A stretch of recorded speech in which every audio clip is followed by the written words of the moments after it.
Lucas capítulo 8 versículo 1 a 25. Depois disso Jesus ia passando pelas cidades e povoados proclamando as boas novas do reino de Deus. Os 12 estavam com ele. E também algumas mulheres que haviam sido curadas de espíritos malignos e doenças, Maria, chamada Madalena, de quem haviam saído 7 demônios. Joana, mulher de Cusa, administrador da casa de Herodes, Susana e muitas outras. Essas mulheres ajudavam a sustentá-los com os seus bens. Reunindo-se uma grande multidão e vindo a Jesus gente de várias cidades, ele contou esta parábola. O semeador saiu a semear. Enquanto lançava a semente, parte dela caiu à beira do caminho, foi pisada, e as aves do céu a comeram. Parte dela caiu sobre pedras, e quando germinou, as plantas secaram, porque não havia umidade. Outra parte caiu entre espinhos, que cresceram com ela e sufocaram as plantas. Outra ainda caiu em boa terra. Cresceu e deu boa colheita, a 100 por 1. Tendo dito isso, exclamou: aquele que tem ouvidos para ouvir, ouça.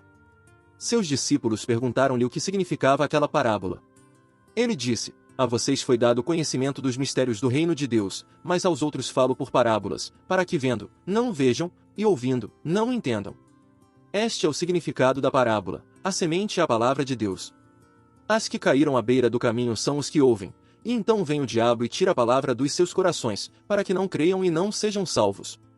As que caíram sobre as pedras são os que recebem a palavra com alegria quando a ouvem, mas não têm raiz. Creem durante algum tempo, mas desistem na hora da provação. As que caíram entre espinhos são os que ouvem, mas, ao seguirem seu caminho, são sufocados pelas preocupações, pelas riquezas e pelos prazeres desta vida, e não amadurecem. Mas as que caíram em boa terra são os que, com coração bom e generoso, ouvem a palavra, a retêm e dão fruto, com perseverança. Ninguém acende uma candeia e a esconde num jarro ou a coloca debaixo de uma cama. Pelo contrário, coloca-a num lugar apropriado, de modo que os que entram possam ver a luz. Porque não há nada oculto que não venha a ser revelado, e nada escondido que não venha a ser conhecido e trazido à luz. Portanto, considerem atentamente como vocês estão ouvindo. A quem tiver, mais lhe será dado, de quem não tiver, até o que pensa que tem lhe será tirado. A mãe e os irmãos de Jesus foram vê-lo, mas não conseguiam aproximar-se dele, por causa da multidão. Alguém lhe disse: tua mãe e teus irmãos estão lá fora e querem ver-te. Ele lhe respondeu: minha mãe e meus irmãos são aqueles que ouvem a palavra de Deus e a praticam. Certo dia Jesus disse aos seus discípulos: vamos para o outro lado do lago. Eles entraram num barco e partiram. Enquanto navegavam, ele adormeceu.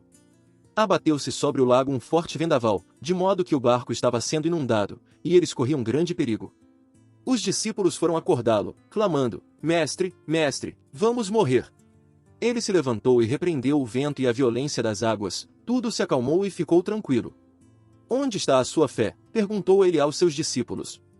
Amedrontados e admirados, eles perguntaram uns aos outros: quem é este que até aos ventos e às águas dá ordens, e eles lhe obedecem? Gênesis capítulo 12. Então o Senhor disse a Abrão: saia da sua terra, do meio dos seus parentes e da casa de seu pai, e vá para a terra que eu lhe mostrarei. Farei de você um grande povo, e o abençoarei. Tornarei famoso o seu nome, e você será uma bênção. Abençoarei os que o abençoarem, e amaldiçoarei os que o amaldiçoarem, e por meio de você todos os povos da terra serão abençoados. Partiu Abrão, como lhe ordenara o Senhor, e Ló foi com ele. Abrão tinha 75 anos quando saiu de Harã. Levou sua mulher Sarai, seu sobrinho Ló, todos os bens que haviam acumulado e os seus servos, comprados em Harã, partiram para a terra de Canaã e lá chegaram. Abrão atravessou a terra até o lugar do carvalho de Moré, em Siquém. Naquela época os cananeus habitavam essa terra. O Senhor apareceu a Abrão e disse: à sua descendência darei esta terra. Abrão construiu ali um altar dedicado ao Senhor, que lhe havia aparecido.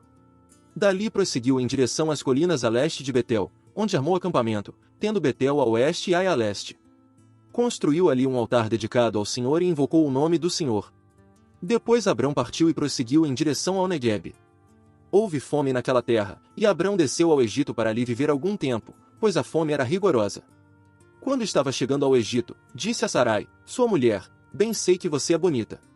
Quando os egípcios a virem, dirão: esta é a mulher dele. E me matarão, mas deixarão você viva. Diga que é minha irmã, para que me tratem bem por amor a você e minha vida seja poupada por sua causa. Quando Abrão chegou ao Egito, viram os egípcios que Sarai era uma mulher muito bonita. Vendo-a, os homens da corte do faraó a elogiaram diante do faraó, e ela foi levada ao seu palácio. Ele tratou bem a Abrão por causa dela, e Abrão recebeu ovelhas e bois, jumentos e jumentas, servos e servas, e camelos. Mas o Senhor puniu o faraó e sua corte com graves doenças, por causa de Sarai, mulher de Abrão. Por isso o faraó mandou chamar Abrão e disse: O que você fez comigo? Por que não me falou que ela era sua mulher? Por que disse que ela era sua irmã?